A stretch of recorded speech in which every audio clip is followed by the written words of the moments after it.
नाज़िर कराम आदाब। नाज़िर कराम, आप सबों का फिर से इस्तकबाल है तर्जुमान न्यूज टाइम का स्पेशल पेशकश रूबरू में। रूबरू बात वही जो दिल को छू जाए। नाज़िर कराम, बहुत खुशी की बात है कि आज जो है हमारे दरमियान जो मेहमान के हैसियत से आज तशरीफ फरमा है, जो आज हमारे मेहमान बने हैं, उनका तारुफ मैं इस तरह कराना चाहूंगा कि अगर बालाशोर में कभी भी किसी भी वक्त कोई भी हालात अगर सामना करना पड़े या फिर हालात का जो है कोई बिगड़ जाए, तो उस वक्त एक ही नाम जहन में लोगों का चलता है, सायरुल हक का। सायरुल हक भाई आज हमारे दरमियान मौजूद है। सायरुल हक भाई का जो है मतलब कह लिया जाए कि वो नौजवान लीडर भी है, सोशल वर्कर है, मशहूर बिजनेसमैन है और साथ में न्याय के जो मंदिर में यानी वकीलाती करके लोगों को इंसाफ दिलाने का काम भी करते हैं। तो मैं उनका इस्तेमाल करता हूं, खैर मकदम करता हूं सायरुल भाई आपका तर्जुमान न्यूज टाइम में। जो है आप यहाँ तर्जुमान न्यूज टाइम में आए और जो है रूबरू प्रोग्राम में खासकर आपने शिरकत की, इसके लिए जो है आपका खैर मकदम है। थैंक यू वेरी मच अजीम जी। सायरुल भाई, देखिए असल में कि रूबरू का जो ये हम लोगों का प्रोग्राम है, ये खासकर जो है हम लोग ऐसे लोगों को यहाँ पे बुलाते हैं ताकि आप जैसे लोगों की बातें नाजरीन तक और हमारे नौजवान पीढ़ी तक पहुंचने की जरूरत है, जो अपनी जिंदगी में हर वक्त मायूसी अपने आप में मायूस हो जाते हैं, उन्हें कुछ करने से पहले ही वो मायूस हो जाते हैं। तो मैं सबसे पहले वहीं से शुरुआत करूंगा कि आप चाहे उम्र के किसी भी पड़ाव में हो, लेकिन आप नौजवान हैं पूरे कौम के लिए, पूरे समाज के लिए। तो आपका जो है बचपन कैसा रहा और सबसे पहले आपकी तालीमी जो शुरुआत और कैसे रही, क्योंकि कहा जाता है कि बहुत लोगों को पढ़ने का मौका नहीं मिलता, तो आपके साथ कैसा रहा? आपने पढ़ाई कौन से स्कूल से शुरुआत की? आपकी इब्तिदाई तालीम कब और कहां से हुई? पढ़ाई जो है वो बहुत अच्छा था। हमारा पापा जो थे वो गवर्नमेंट सर्वेंट थे। क्या बात है। इसीलिए हम लोग जो उनका ट्रांसफर होता था तो हम लोग उनके साथ साथ जाते थे, इसीलिए वो डिस्ट्रिक्ट हेडक्वार्टर में हमेशा हम लोग रहते थे, कोई सा ना कोई डिस्ट्रिक्ट हेडक्वार्टर में। जो अर्ली एजुकेशन जो है वो आपका वेस्टर्न उड़ीसा में जो है बारकोट, देवगढ़, बरगढ़ इस एरिया में हुआ था। उसके बाद में आपका बारीपदा ट्रांसफर हुआ था। तो मेरा जो स्कूल कैरियर है तो बारीपदा है, MKC हाई स्कूल है, सिपतगंज हाई स्कूल है। उसके बाद में +2 फर्स्ट ईयर जो है वो मेरा MPC कॉलेज में तखतपुर जो है वहाँ 1 साल का था। उसके बाद में पापा का ट्रांसफर बालेश्वर हेडक्वार्टर हुआ, तो बालेश्वर के बाद फकीरमोहन कॉलेज में एडमिशन लिया हुआ था। +2 +3 जो है मैं +3 आर्ट्स स्ट्रीम का मैं हूँ। तो मेरा जो पढ़ाई है तो ग्रेजुएशन तक फकीरमोहन कॉलेज में मेरा पढ़ाई हुआ है। फकीरमोहन कॉलेज में कंप्लीट होने के बाद हायर एजुकेशन के लिए उत्कल यूनिवर्सिटी बानी बिहार जो भुवनेश्वर में है, जो कि हमारा देश का एक बहुत अच्छा यूनिवर्सिटी है, तो वहाँ हमारा पढ़ाई हुआ था। तो उत्कल यूनिवर्सिटी मतलब आपने कहा कि आपकी जो तालीमी शुरुआत है जो बारीपदा से हुई, मयूरभंज के बारीपदा से हुई और बारीपदा से बालासोर तक का सफर हुआ तालीम से, फिर बालासोर से जो है कटक तक आप पहुंचे और उत्कल यूनिवर्सिटी में अपने आला तालीम हासिल की। क्या लगता था कि बचपन में जो सोच था, लोग कहते हैं कि बचपन में बच्चों को पूछते हैं बड़े होकर क्या बनोगे, तो आपको किसी ने पूछा होगा कि बड़े होकर क्या बनोगे, तो आपके उस वक्त क्या जहन में था, बड़े होकर क्या बनेंगे? बड़ा होके बहुत एक अच्छा टीचर और एडमिनिस्ट्रेटर होने का ख्वाहिश था। मगर पढ़ाई का जो दौरान जब हम कॉलेज स्टूडेंट पॉलिटिक्स में आए तो धीरे धीरे हम लोग जो बच्चे सब आ रहे थे, नए नए बच्चे, उन लोग को हम लोग कॉलेज में उन लोग को दाखिला में हेल्प कर रहे थे। उनको कहाँ ट्यूशन मिलेगा, कहाँ ट्रेन कंसेशन, बस कंसेशन, ये सब हम लोग जब बिजी हो रहे और धीरे धीरे ये जो हम लोग का सफर हुआ तो शुरू हुआ जब तो धीरे धीरे उसके बाद में नौकरी और ये सब का ऊपर में और इतना तवज्जो नहीं दी। तवज्जो नहीं दिया। तो मतलब ख्वाहिश था टीचर बनने का, ख्वाहिश था कि एक जिम्मेदारी वाला प्रशासनिक जो है अधिकारी बनने का जो है सपना लिए आप पढ़ाई कर रहे थे।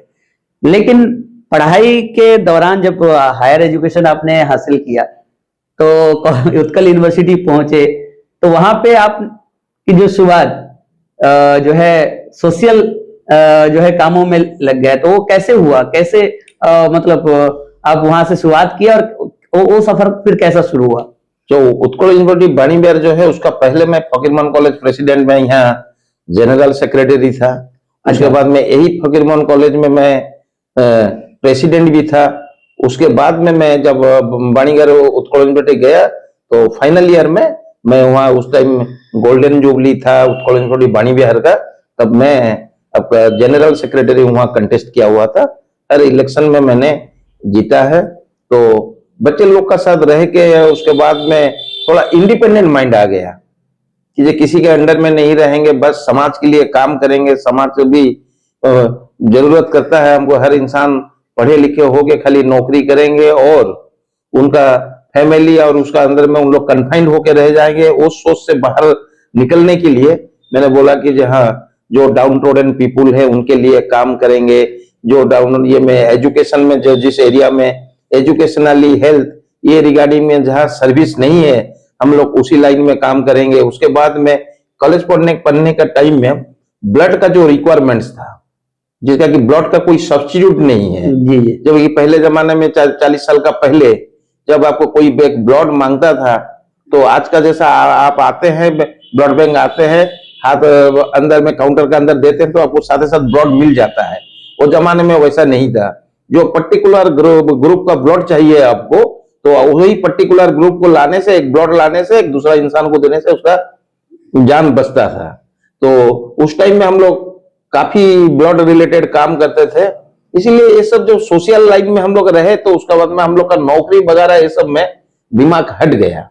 इंडिपेंडेंटली हम लोग बोले कि नहीं, इंडिपेंडेंटली हम लोग काम करेंगे, कोई बात नहीं है। पढ़ाई का मतलब, एजुकेशन का मतलब नहीं है सर्विस। ये बहुत अच्छी बात है कि नई नस्लों को बताने की भी जरूरत है, जो शिकायत करते हैं हमें नौकरियां नहीं मिलती, हम पढ़कर करेंगे क्या।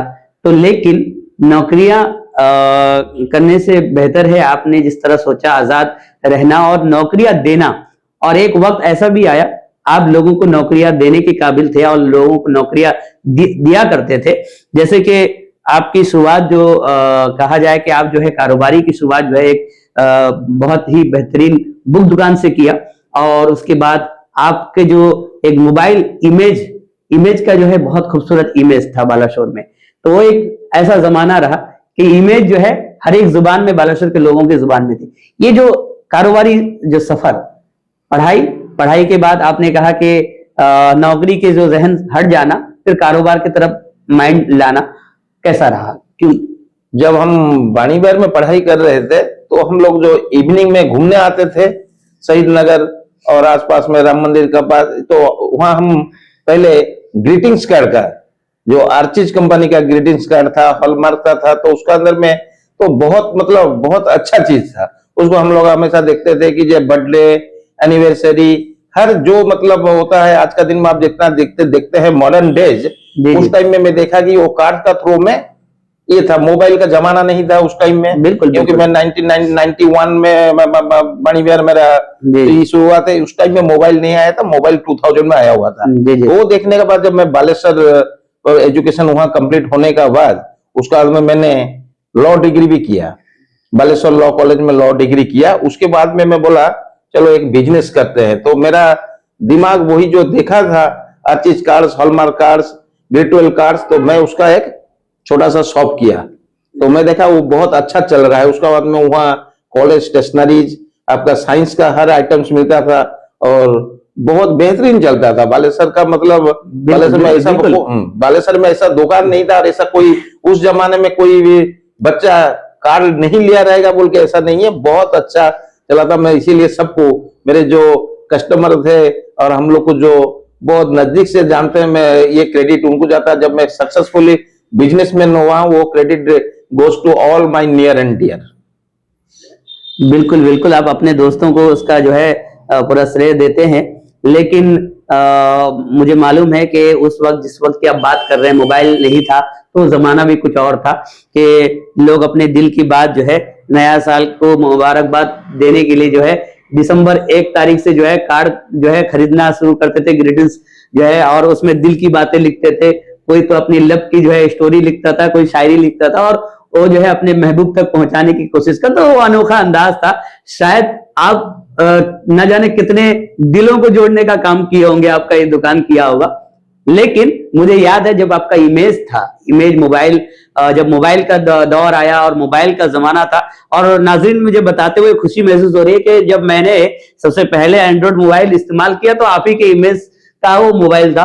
तो इतना खूबसूरत इमेज था। इमेज का इमेज जो है पूरे बालेश्वर में एक डंका पीटता था। बड़े बड़े ऑफिसर को हमने देखा कि आपके दुकान में सुबह शाम जो है डेरा डालते थे। लेकिन अचानक हमने देखा कि आप बिजनेस छोड़ते हैं और लोगों को इंसाफ दिलाने के लिए आगे बढ़ते हैं। ऐसा क्यों? जिस टाइम में कार्स का दुकान और स्टेशनरीज एंड साइंस आइटम मिल रहा था, उसके बाद में 2000 में आपका मोबाइल आया, तो नोकिया, सैमसंग, सीमेंस, बहुत सारा कंपनी था। उसको मैं बोला ये अभी मॉडर्न टेक्नोलॉजी आ गया और कार्स का मार्केट ग्रेजुअली डिक्रीज हुआ, तो मैं ये सब जो कंपनी है उसका डीलरशिप लिया। और एक्चुअली मैं बालेश्वर में ईच एंड एवरी सिटीजन, जो बालेश्वर में मोबाइल 10 माने जब 100 आदमी पकड़ते थे तो 60 to 70 मोबाइल तो मेरी दुकान का था। बिल्कुल, क्योंकि उस टाइम में इतना दुकान नहीं था, 4-5 दुकान था, और बहुत जितना दिन भी बिजनेस किया हूं बहुत ईमानदारी से किया हूं, कभी किसको ठगा नहीं। बिल्कुल बिल्कुल, किसी को कभी ठगा नहीं। जो जैसा सामान वारंटी गारंटी के साथ एक नंबर का सामान देते थे, इसीलिए बहुत पॉपुलैरिटी था, बहुत अच्छा प्राइस में भी देते थे। और वो जो बिजनेस है, कभी जितना भी ऑल इंडिया में भी हम लोग रैंक बहुत अच्छा रहता था। उड़ीसा में तो जितना फर्स्ट प्राइज सेकंड प्राइज होता था मोबाइल का, जो सेल रिलेटेड होता था, तो काफी ऐसा मिला हुआ है। मोबाइल बिजनेस में मैं बहुत सक्सेसफुल था। बिल्कुल बिल्कुल, वही तो पूछ रहा हूं कि इतने सक्सेस होने के बावजूद फिर आप उस बिजनेस को छोड़ते हैं और लोगों को इंसाफ दिलाने के लिए आगे बढ़ते हैं, क्यों? एक्चुअली जब मैं दिल से बोलूंगा, मेरे को पैसा वगैरह ये सबसे ज्यादा लगाव नहीं है।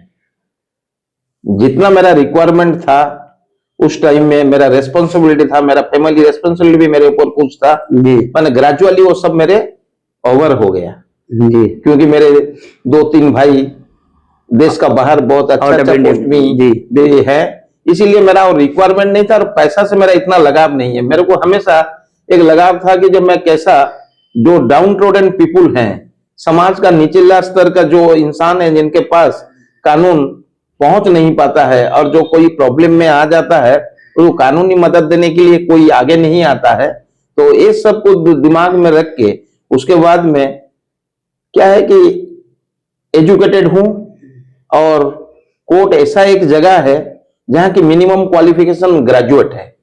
आप जाके बैठ के खुशी से बात वगैरह करके भी आप आ सकते हैं। इसीलिए मैं बोला कोई चाय का दुकान में गप करने से बेहतर है कि कोर्ट कचहरी में बैठ के, अपना पॉपुलैरिटी तो बहुत हाई है, वहां रहने से हम 10 आदमी को मदद कर पाएंगे। ये सबको दिमाग के में लेके आके मैंने इस बिजनेस इसीलिए बंद किया कि जब आप कि कहीं कोई सा भी, जब डिस्ट्रिक्ट कोर्ट में भी, कोई सा भी कोर्ट में आप जब लॉयर होने के लिए जा रहे हैं तो आप दूसरा कोई बिजनेस भी नहीं कर पाएंगे, जो मना है।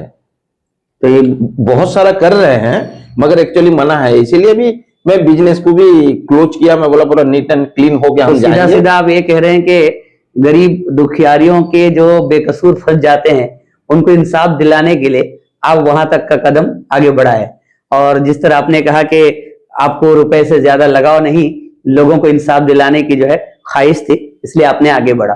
चलिए, बहुत अच्छी बात है, खैर मकदम है। हमारे दर्शक भी इस बात को जानने की जरूरत है। और मैं अगर ये कहूं कि साहिरुल भाई कि जो है आप सोशलिस्ट जो है माइंड जो है आपका हमेशा सोच जो है रहा है। आप साबिक MLA आजहानी अरुण दे जी के बहुत ही सपोर्टर हुआ करते थे, बहुत साथ रहा करते थे। फिर हमने देखा बहुत सारे मतलब जो है काम बालेश्वर के लिए अपने करने का जो है इरादा किया। तो ये राजनीति में भी आपके आने की जो है बहुत क्योंकि आप जिस तरह आप खुद बता चुके हैं कि बानी बिहार में आपने इलेक्शन लड़ा था, तो क्या सोच रहा कि राजनीति में आपको भी कदम आजमाना चाहिए, आगे बढ़ना चाहिए? राजनीति से मैंने ज्यादा सामाजिक काम किया है। और अब जो अरुण दादा का नाम लिए, एक्चुअली हम लोग जब स्टूडेंट पॉलिटिक्स करते थे तो हम लोग ऑल इंडिया स्टूडेंट फेडरेशन थे, AISF थे, जो कि एक्चुअली बिलोंग्स करता है लेफ्ट ऑर्गेनाइजेशन को बिलोंग करता है। उस टाइम में आपका बालेश्वर का बहुत बचा हुआ चुना हुआ MLA थे अरुण दे, हम लोग उनका आइडियोलॉजी को फॉलो करते थे। हम लोग का वो लीडर थे, आखिरी तलक थे। आज भी हमारा दिल में अरुण दे के लिए, दादा के लिए बहुत सम्मान है। और जो अपना ब्रेन सेट है हमारा, वो सोशलिस्ट है। बिल्कुल बिल्कुल वही सोशलिस्ट है। हाँ। क्योंकि ये जो आज का दिन में हम लोग देखते हैं, अब धीरे धीरे हमारा देश कैपिटलिस्ट लाइन में जा रहा है। जिसका पास है बहुत है, जिसका पास नहीं है। दिन भर काम करने से 300 400 500 रुपया पाता है, मगर किसी का पास एक राउंड मार के आ जाने के पास भी 100 करोड़ उसका पास रहता है। मगर हम लोग सोशलिस्ट है। हमेशा नीचे जो बने सोसाइटी का जो निचले स्तर का जो आदमी है, उनके लिए हमारा दिल में बहुत जगह है। आज का दिन में भी मैं तो बोलूंगा कि जो बालेश्वर कोर्ट हो, मयूरभंज हो या भद्रक हो, आसपास का जितना कोर्ट हो, हम लोग जाते हैं और हमारा 100 केस में 60 to 70 केसेस हमारा ऐसा रहता है कि वो बहुत डाउन ट्रोडन रहते हैं, जिनको कि कोर्ट में आके उनको पैसा देने का भी ये नहीं रहता है, मगर उनका केस भी हम लड़ते हैं। बहुत अच्छी बात है। आप अपने आप को जो बता रहे थे कि सोशलिस्ट जो है आपका दिमाग मतलब सोच रहा है, लेकिन बालेश्वर वालों ने देखा कि साइरुल भाई जो सोशल वर्कर हैं, जो लोगों के साथ खड़े होने वाले हैं और इस तरह आजाद सोच रखने वाले, अचानक अब बीजू जनता दल से जुड़ जाते हैं। और फिर एक वक्त आता है कि जो आपके मित्र थे, जो आपके गाड़ी में एक साथ आप घूमते फिरते थे, लोगों की सेवा के लिए आप लोग कोरोना के वक्त में साथ नजर आते थे रास्ते पे, यानी मेरा कहने का मतलब होता है आपके मित्र स्वरूप कुमार दास, जब उनको जो है टिकट के लिए जो है बाय इलेक्शन में ऐलान किया जाता है, तो आप खुलकर आंदोलन मैंने आवाज उठाते हैं और कहते हैं कि उनको टिकट मिलेगा तो मैं बीजू जनता दल छोड़ दूंगा। ऐसा क्यों? नहीं, उनको टिकट मिलने से मैं बीजू जनता दल छोड़ दूंगा, वो नहीं था सवाल। क्योंकि उस टाइम में आपका जो farmer MP engineer Ravindra Kumar जना जी टिकट पाने का हकदार था। अच्छा। पार्टी का अंदरूनी कुछ मामला था जी इसमें लेके, क्योंकि मैं भी एक दावेदार था जी, मगर उसमें मैं जाता नहीं हूँ, क्योंकि कुछ चीज राज रहना चाहिए, राज ही राज रहने दीजिए जी। क्योंकि मेरा नाम भी उस पैनल में था जी, मेरे को नहीं मिला बोल के नहीं है, क्योंकि स्वरूप दास मेरा बहुत अच्छा मित्र कल भी थे, आज भी हैं, अगला काल भी रहेंगे। ये मैं जो बीजू जनता दल जो स्टैंड लिया वो गलत था, उस गलत को मैं सही करने के लिए ही रिजाइन किया, क्योंकि ये जो पॉलिटिक्स है ये क्लीन पॉलिटिक्स नहीं है। तो इसीलिए, नहीं तो मेरा आज भी स्वरूप दास मेरा बहुत अच्छा मित्र है, तो इसलिए मैं उनको विरोध करके कभी भी पॉलिटिक्स से रिजाइन नहीं किया था। मतलब कहने का मतलब ये होता है कि आप बीजू जनता दल के जो सोच थे, जो उस वक्त जो फैसला बीजू जनता दल ने लिया, उसके अगेंस्ट जो है खिलाफ था, उसके खिलाफ जो है आपने आवाज उठाई थी, और उसी की वजह से बीजू जनता दल छोड़ भी दिया आप। तो कुछ दिन का सफर रहा बीजू जनता दल में, तो आप थे आजाद ख्यालात, बीजू जनता दल में जब थे तो किस तरह आपको फीलिंग हो रहा था? नहीं, अच्छा कोई ये नहीं है, वेरी सेकुलर पार्टी है, सोच जो है सेकुलर है, और बहुत अच्छा लीडर मेरा ये, मैं तो आज का दिन में बालेश्वर में जब एक अच्छा लीडर का हैसियत में जाते हैं तो इंजीनियर रविंद्र कुमार जैना, जो कि फॉर्मर MP थे, बहुत अच्छा इंसान है। एक सोसाइटी के लिए उनका सोच और उनका जो विजन है बहुत लंबी है। ठीक है, कोई बात नहीं है, इलेक्शन है, कोई जीतता है कोई हारता है, उसमें कीजिए। मेरा आज भी मेरा साथ उनका संबंध बहुत अच्छा है। जो लास्ट इलेक्शन में बालियापाल बस्ता में उनका मिसेस सुभाषिनी जना मैडम को जब एमएलए टिकट दिया गया हुआ था, तो उन्होंने मेरे को बोला कि आप हमारे लिए बालियापाल का कैंपेनिंग का रेस्पॉन्सिबिलिटी लीजिए। बोला ठीक है, कोई बात नहीं है, बिल्कुल आपने लिया भी और हम लिया जिताया भी। पूरा ये करके बहुत अच्छा से हमारा 21,000 आसपास का मार्जिन से हम लोग जीते हुए थे। इसीलिए कुछ ये नहीं है, ठीक है आइडियोलॉजी सेट नहीं हुआ, ठीक है, इसीलिए हम आज का दिन में भी बीजू जनता दल का हम विरोधी नहीं है, ठीक है, हमको क्योंकि हमको कल मोहब्बत था। आज जब हम बाहर आके निकल के कुछ नेगेटिव बोलते हैं तो वो कमी हम पे नजर आएगा, इसीलिए हम चुप हैं, मगर हम किसी का खिलाफ नहीं।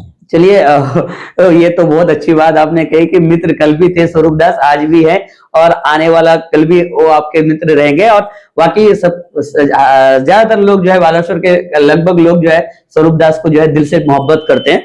तो मैं यहाँ पर पूछना चाहूंगा कि इस वक्त आप एक सामाजिक कारकुन हैं, लोगों के सुख दुख में खड़े रहते हैं, तो बालेश्वर में अगर कह लिया जाए कि स्वास्थ्य व्यवस्था आपकी नजर में किस तरह है? क्योंकि लोग जो खबरें हर वक्त जो है आती रहती है कि बालेश्वर से लोग जो है परेशान होकर सदर अस्पताल से रेमुना जाते हैं, रेमुना से परेशान होकर बालेश्वर आते हैं, तो आपकी नजर में स्वास्थ्य व्यवस्था जो है किस तरह है?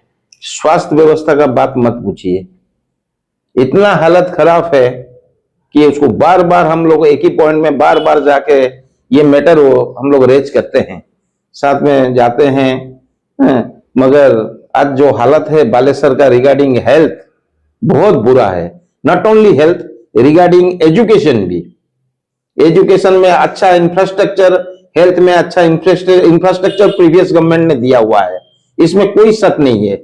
जो इंफ्रास्ट्रक्चर है, मैं सोच रहा हूं अगला 20 साल तक एजुकेशन और हेल्थ में इंफ्रास्ट्रक्चर जरूरत नहीं हुआ, मगर उसमें का ह्यूमन रिसोर्स नहीं है, जमीनी काम नहीं हो रहा है, टीचर नहीं है, स्कूल में टीचर नहीं है, हॉस्पिटल में डॉक्टर नहीं है, इलाज तो होता ही नहीं है, इसीलिए हालत इतना खराब है।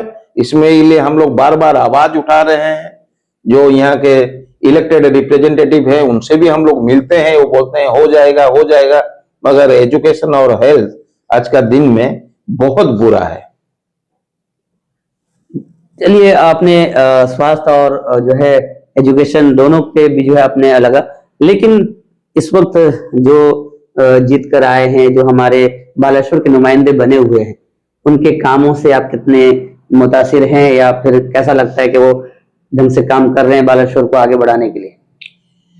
देखिए, जो जीते हुए हैं डेफिनेटली वो पॉपुलर मैंडेट लेके आए हुए हैं, इसीलिए वो हमारा भी नेता है, बालेश्वर के भी नेता है, इसीलिए बालेश्वर का अच्छाई के लिए सोचना उनका काम है।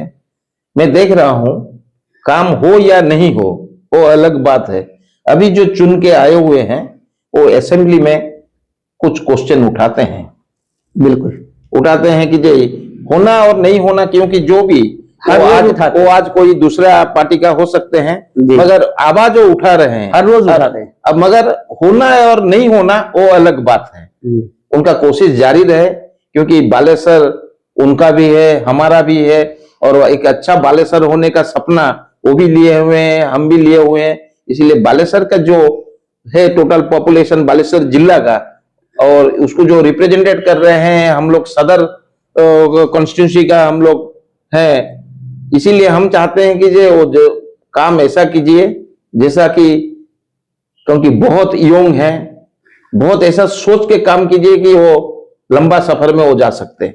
अब देखिए अभी जो रोड का कंडीशन है, रोड का कंडीशन लास्ट 1-1.5 साल हुआ बहुत खराब है, कोई माने या नहीं माने। आप चलिए, आप कलेक्ट्रेट चलिए, आप हम लोग का डिस्ट्रिक्ट कोर्ट चलिए, रास्ता देखिए, रास्ता का हालत जो है बालेश्वर का वो डे बाय डे बहुत बिगड़ती जा रही है। इसीलिए मेरा बहुत रिक्वेस्ट है कि वो रास्ता कैसा जल्द से जल्द हो पाएगा, उसके ऊपर भी अभी जो इलेक्टेड रिप्रेजेंटेटिव, नॉट ओनली खाली हम विधायक जी को बोलने से नहीं होगा, इसमें सांसद हैं, यहाँ हमारा 31 वार्ड काउंसलर हैं, चेयरमैन हैं, सब नजर देखिए आप अभी आप बालेश्वर में रात को घूमिए, 12 बजे रात को, 12 बजे का रात का बात देखेंगे बालेश्वर में रास्ता पूरा कवर करके कोई ना कोई एक कंपनी रास्ता में पाइप डाल के काम करता रहेगा। और आप सुबह देखेंगे तो रास्ता पूरा गंदगी हो जाता है, वो रास्ता में गड्ढा हो जाता है, गड्ढा होने का बाद भी वो मैक्सिमम टाइम फिलअप भी नहीं करते हैं। इसीलिए नॉट ओनली सदर विधायक, ये रिस्पॉन्सिबिलिटी ऑल इलेक्टेड आप कह रहे हैं रिप्रेजेंटेटिव्स का कि है। जितने भी नुमाइंदे हैं, समाज के नुमाइंदे बन के आए हैं या फिर बालाश्वर के नुमाइंदे बन के आए, उनकी जिम्मेदारी बनती है कि जी। तमाम चीजों पे नजर रखें। चलिए, बहुत अच्छी बात है। लेकिन साहिरुल भाई, जब शांति कमेटी की बात आती है, जब बालेश्वर में एकताई की बात आती है, जब बालेश्वर में भाईचारे की बात आती है, जब कभी भी शांति कमेटी की बैठक होती है, तो साहिरुल हक को प्रशासन की भी नजर ढूंढती रहती है और अपने लोगों की जो आपको चाहने वाले लोगों की भी नजर ढूंढती रहती है। तो कैसा लगता है कि बालेश्वर में भाईचारा और बालेश्वर में जो एकताई किस तरह है और किस तरह इसको आप बरकरार रखने की कोशिश भी करते रहते हैं तमाम लोगों को लेकर?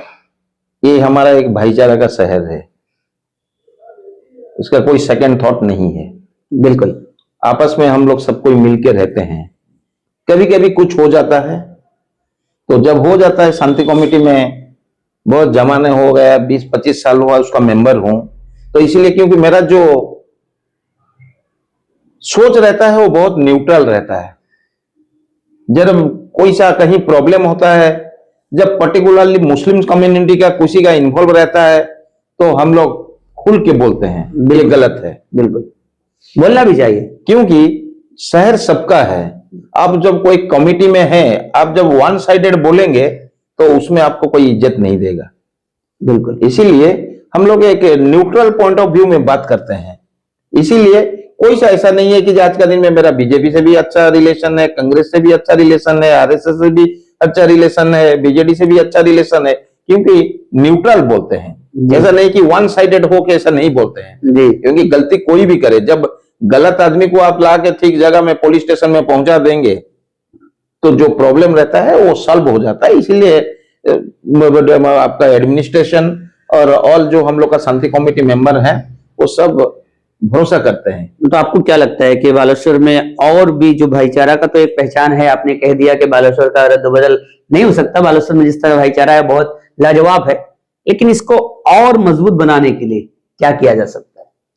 देखिए, भाईचारा का जो वर्डिंग है वो एक कम्युनिटी का ऊपर रिस्पॉन्सिबिलिटी नहीं है, बिल्कुल। बहुत कम्युनिटी का ऊपर रिस्पॉन्सिबिलिटी है। आप सोचेंगे कि मेजोरिटी कम्युनिटी जो है वो भाईचारा का ऑल रिस्पॉन्सिबिलिटी ले जाए, ऐसा नहीं है। भाईचारा को बचाना होने से ये भी मुस्लिम कम्युनिटी भी उस टाइप का बर्ताव, उस टाइप का उनका चाल चलन, उस टाइप का सोच, हर चीज रहना चाहिए। भाईचारा का ओनली रिस्पॉन्सिबिलिटी मेजोरिटी कम्युनिटी लिए नहीं है।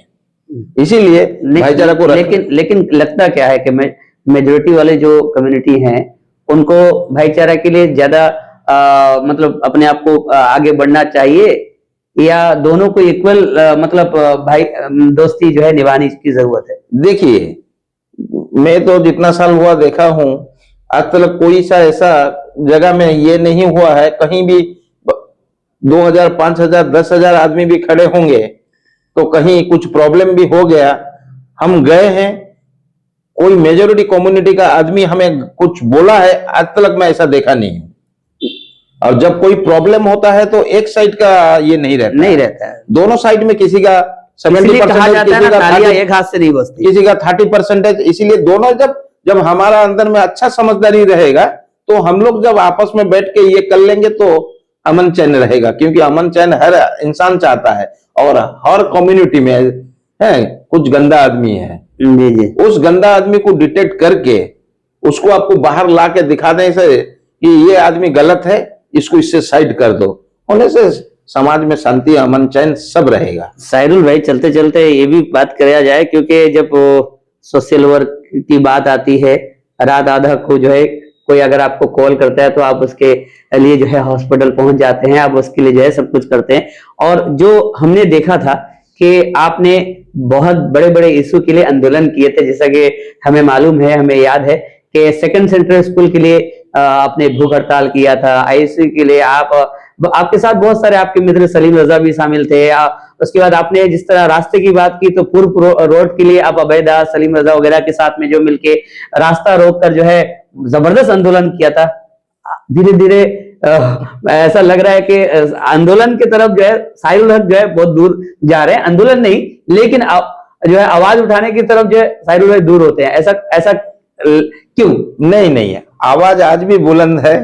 कहीं भी हम क्योंकि आप सक्सेस हुए थे। सेंट्रल स्कूल के लिए आवाज ने उठाया था, आप सेंट्रल स्कूल सेकंड खुला। उसके बाद आईसीयू के लिए आपने आवाज उठाई तो वो भी अब मुकम्मल हुआ। पूर्व रोड की अच्छी तामीर के लिए वो भी आपके मुकम्मल हुए।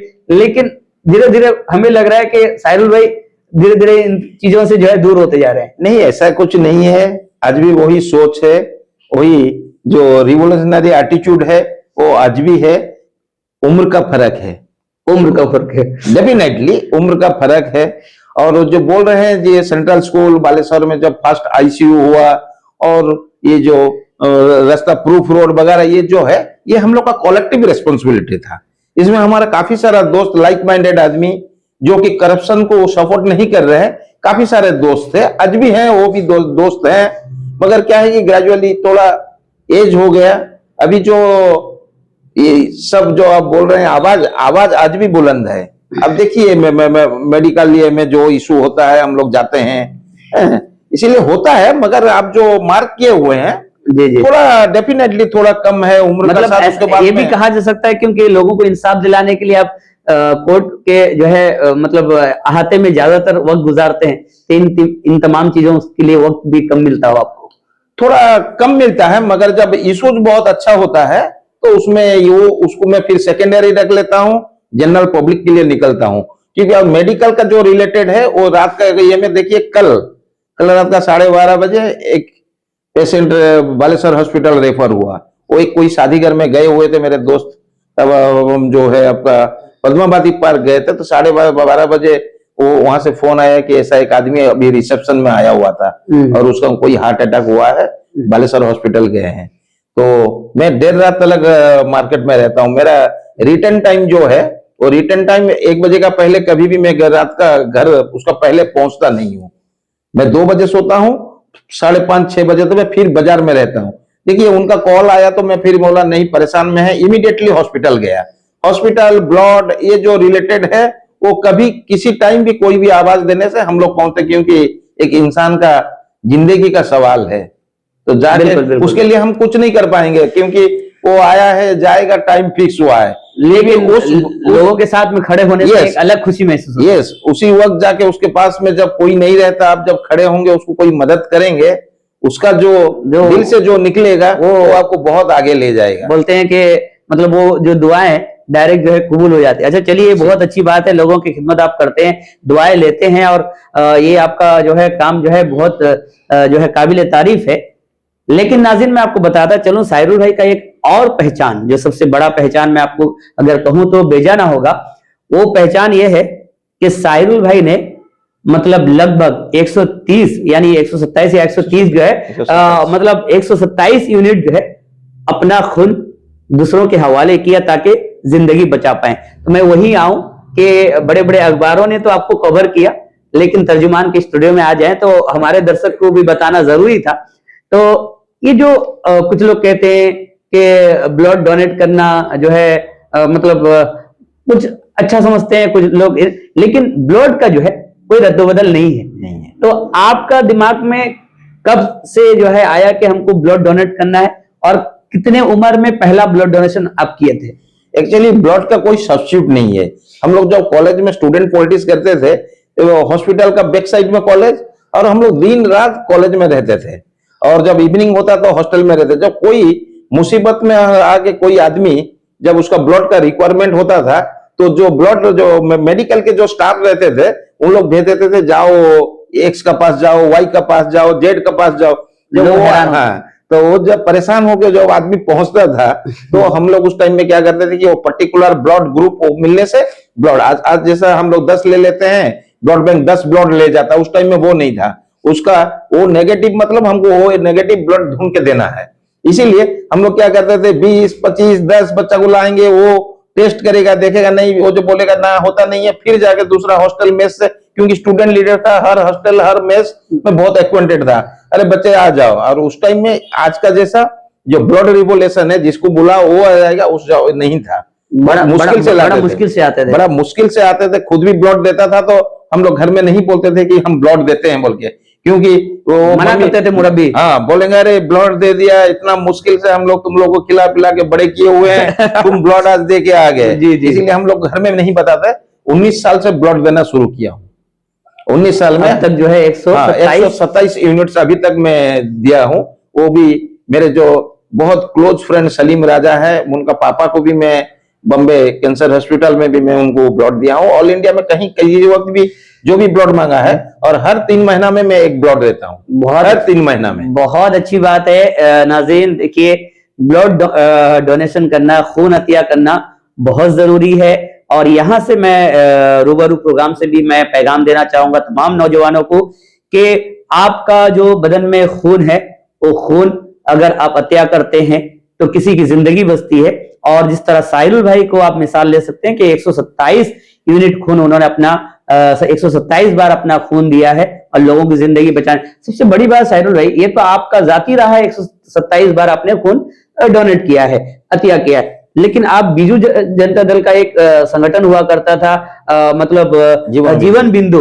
तो जीवन बिंदु के माध्यम के आप कोऑर्डिनेटर हुआ करते थे, तो उस वक्त लगभग कितना 1000 यूनिट आपने हासिल किया होगा? हाँ, आपका बालेश्वर मेडिकल जो है, इसमें 100 से 120 यूनिट्स रेगुलर इसका रिक्वायरमेंट है, जिससे कि ये हर साल मिनिमम 36-37 हजार यूनिट्स का जरूरत होता है। जब मैं जीवन बिंदु का कोऑर्डिनेटर था, ऑल ओवर बालेश्वर डिस्ट्रिक्ट में 100 कैंप किया गया हुआ है। उसमें 22,000 25,000 करीब हम लोग यूनिट्स कलेक्ट करते थे। इसीलिए मेरे को जो इसके पहले के सीएम थे, फॉर्मर सीएम नवीन पटनायक जी, 2 मरतबा मेरे नाम लेके ट्वीट किए हुए हैं, हाईएस्ट ब्लड कलेक्शन के लिए मेरे को किए हुए हैं। कि बहुत बड़ी बात है, बहुत बड़ी बात है साहिरुल भाई, कि वाकई आप इसी तरह काम करते जाइए और खून अतिया करते जाइए। अब हम कहेंगे कि नौजवान पीढ़ी जो है जरा जरा में मायूस हो जाता है और अपनी जिंदगी को खोने के कगार में चले जाता है। तो ऐसे नौजवानों को, और ऐसे जो है, और ये भी कहते हैं कि पढ़कर होगा क्या, तो ऐसे नौजवानों के लिए जो है आप क्या कहना चाहेंगे? मेरे ये जो बोल रहे हैं पढ़ाई में जो सिर्फ नौकरी का एम लेके जो जाते हैं, मैं इसको रॉन्ग बोलूंगा। जो शिक्षा है, शिक्षा का ऑल्टरनेट नौकरी नहीं है। आप जब पढ़ेंगे तो बढ़ेंगे। आपका सोच, जो सोच है अभी का, पढ़ाई लिखाई ये करेंगे, आपका सोच में बदलाव आएगा। जब सोच में बदलाव आएगा तो आपका जिंदगी में बदलाव आएगा। जो नौजवान मायूस हो रहे हैं, उनका सोच थोड़ा कम हो जा रहा है। वो जाएं, बाहर से अच्छे आदमी से मिलें, बैठना उठना करें, देखेंगे उनका सोच में बदलाव आएगा। इसीलिए कोई गलत सोच लेके, गलत स्टेप लेके कोई अपना जिंदगी खो देना, क्योंकि ये जिंदगी जो है वो दोबारा नहीं मिलेगा।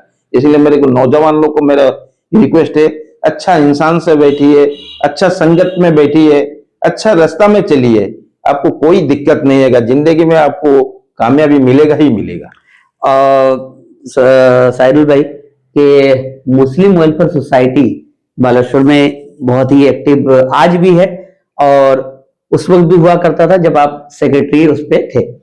तो मुस्लिम वेलफेयर सोसाइटी में आप सेक्रेटरी रहते वक्त एक एम्बुलेंस जो है आपने आपके ही नाम से रजिस्टर आज भी जो है, तो उसका देख रेख भी करते थे और उसको आप बालेश्वर में लाए थे। और सबसे बड़ी बात है कि उस एम्बुलेंस का सेवा जो है फ्री होता था, और लोगों को डेड बॉडी जो है उनके घर तक पहुंचाने का आप बहुत जबरदस्त जिम्मेदारी उठाते थे। लेकिन धीरे धीरे वो एम्बुलेंस जो है कहाँ गया, और क्या मुस्लिम वेलफेयर सोसाइटी से आप दूरी बना चुके, या फिर आज भी उस एम्बुलेंस की जिम्मेदारी आप निभा रहे हैं? रहा मुस्लिम वेलफेयर सोसाइटी अनडाउटेडली ये बहुत अच्छा रजिस्टर्ड ऑर्गेनाइजेशन है। इसमें जो पहले former MP Tathagata Satpathy sir हम लोग को एक एम्बुलेंस दिए थे। हम लोग सोशल काम कर रहे थे, उसमें काफी सारे सब थे। उसमें हमारे अच्छा फ्रेंड सलीम राजा भी था, रेहान भाई थे, रेहान साहब बहुत अच्छे आदमी थे, राजा भाई थे, सब थे। तो वो हमारा अच्छा एक काम को देख के हम लोग को एक एम्बुलेंस दिए थे, जो एम्बुलेंस का टोटल मेंटेनेंस उस टाइम में मैं इसका जनरल सेक्रेटरी था ऑर्गेनाइजेशन का, उसमें कोई चार्जेस देना नहीं पड़ता था। कोई सा ये में भी कोई कटक भी जाएगा तो हम लोग उसको कटक पहुंचाते थे, डेड बॉडी घर में लेके पहुंचाते थे। जितना लोकल एरिया में जितना भी ट्री बने हॉस्पिटल से लेके घर, घर से लेके हॉस्पिटल, हम लोग टोटल फ्री ऑफ कॉस्ट कर रहे थे। और टोटल उसका जो मेंटेनेंस वगैरह जो सब मैं बियर कर रहा था, हमारा ऑर्गेनाइजेशन बियर कर रहा था। मगर उसके बाद में क्योंकि मैं काफी दिन वो पोस्ट में था, मगर उसके बाद शायद कोई शायद मैं सोच रहा हूं कि ये टोटल रेस्पॉन्सिबिलिटी लेने के लिए कोई आगे नहीं आए। गाड़ी में तो देख रहा हूं, बीच बीच में देख रहा हूं, मगर कुछ शायद मेजर हडल्स रहेगा तो इसीलिए कुछ प्रॉब्लम हो। तो आप क्या चाहेंगे कि मुस्लिम वेलफेयर सोसाइटी के कारकुनानों से बात करके, मेंबरान से बात करके ये फिर से चले? ठीक है, आप जब ये क्वेश्चन उठाए हुए हैं, मेरे नजर में लाए हुए हैं, तो मैं जो हमारे एक वार्ड काउंसलर, वो भी हमारा बहुत अच्छे फ्रेंड है, आयुब भाई हैं, मैं उनसे बात करूंगा। अस्सलाम वो अभी फिलहाल सेक्रेटरी हैं आयुब भाई। मैं उनसे बात करूंगा कि वो अगेन फिर आप जब बोल रहे हैं तो हमारा जो पहले जैसा हम लोग फ्री सर्विस दे रहे थे, डेफिनेटली मैं, क्योंकि लोग फायदा उठा रहे थे ना। आप हाँ बिल्कुल फायदा उठ रहा था लोग। यहाँ तक कि हमें याद है कि एक दंगा का दौरान जो है एक डेड बॉडी को आप प्रशासन के साथ मिलकर जो है उसके घरों तक पहुंचाया था। हाँ, तो वो याद है आपका सोनट पत्रपड़ा में जी एक हुआ था, तो इंसिडेंट हुआ था, तो कोई लेके डेड बॉडी जाने के लिए एग्री नहीं हुआ, तो हम उस टाइम में बोले थे कि हम लेके जाएंगे। अब अपनी जिम्मेदारी में प्रशासन के साथ मिलके, प्रशासन के साथ मिलके अपना जिम्मेदारी में बहुत अच्छा से लेके उसमें डेड बॉडी उनका घर में हम लोग दिए हुए थे। क्योंकि शहर में, क्योंकि बहुत छोटा से आज तक यहाँ हूँ, इसीलिए सब जानते हैं हमारा जो माइंडसेट जो है, सब कोई जानते हैं ये बुरा आदमी नहीं है। तो चलिए, बहुत अच्छी बात है। आप तो उस, मैं नाज़रीन को बताना चाहूंगा कि मुस्लिम वेलफेयर सोसाइटी में साहिरुल भाई का जो है जो अहम रोल, बहुत खूब रोल रहा है और आगे चल के वो उस पर कोशिश भी करेंगे। लेकिन साहिरुल भाई, एक जाती सवाल आपसे क्योंकि हमारे दर्शक के जहन में ये बात घूमती है और जो है ये पूछना, ये आपके जाती सवाल ये है कि आपके चाहने वालों के, आपके जो चाहने वाले हैं, आपके बहुत सारे छोटे भाई के शादी में आप गए और उनको आशीर्वाद दे के आए। बहुत सारे छोटे भाइयों के शादी में हर रोज जाते हैं जो कि आप आशीर्वाद दे के आते हैं, लेकिन छोटे भाइयों को बिरयानी मौका आपने नहीं दिया, लेकिन आप अभी तक शादी नहीं किया, ऐसा क्यों? देखिए, जब हम लोग क्या हो रहा था कि मैंने सोसाइटी का काम में इतना एंगेज रहते थे, अपने का बारे में हम लोग को सोचने के लिए कभी वक्त नहीं मिला। ये पूरा हकीकत है, क्योंकि द होल डे हम लोग जब मॉर्निंग से निकल जाते थे तो रात का 1 बजे 2 बजे बहुत काम करते थे। आज का दिन का सोशल एक्टिविस्ट और उस टाइम का सोशल एक्टिविस्ट, हम लोग पुराने जमाने का सोशल एक्टिविस्ट हैं। और इतना हम लोग उसके अंदर में इतने मजे हुए थे, उसके अंदर में इतना एंट्री ले लिए थे और वो वक्त नहीं मिला। ये हकीकत है। इसीलिए ठीक है, सुनिए, कोई परिवार करता है तो अपना परिवार में वो कन्फाइंड होकर रह जाता है। हम तो सोचते हैं कि जो हमारा total Baleshwar, total Orissa, total देश हमारा परिवार है। तो मतलब ये कह लिया जाए कि जैसा कि एपीजे अब्दुल कलाम जी ने पूरे हिंदुस्तान के लिए नाम को गर्व से बढ़ाया, लेकिन उन्होंने भी शादी नहीं की, तो कई ऐसे बड़े लोगों को देखकर जो है आपके दिमाग में भी कहा कि मैं बड़ा करना है इसलिए शादी नहीं करती? नहीं, आप जिस इंसान का नाम लिए उनका पास तो हम पहुंच नहीं पाएंगे। अपना सोच है, एक्चुअली बहुत बिजी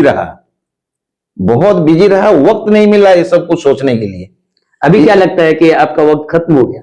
नहीं, और वो वक्त ये नहीं है। अभी जितना भी ये है, वो जो जैसा हम लोग सोशल काम करते थे, गरीब लड़की का शादी घर, educationally upliftment of down trodden people, health camp, ये वगैरह सब, ब्लड डोनेशन कैंप, आज भी जब भी जीवन बिंदु नहीं है उसका बहुत पहले भी हम लोग कैंप करते थे।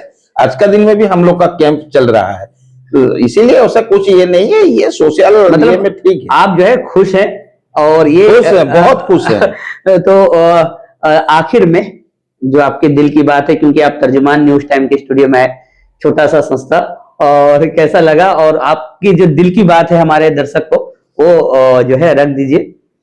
मैं ये जो पर्टिकुलर तर्जुमान न्यूज टाइम जो है, इनको मैं बहुत पुराना जानता हूं और इतना स्ट्रगल किए हुए हैं वो शुरुआत जिंदगी में, ये जो जर्नलिस्ट बनने के लिए, जो उनको जानता है वो उनको समझ पाएगा। बहुत अच्छा चैनल है, बहुत अच्छा इंसान है।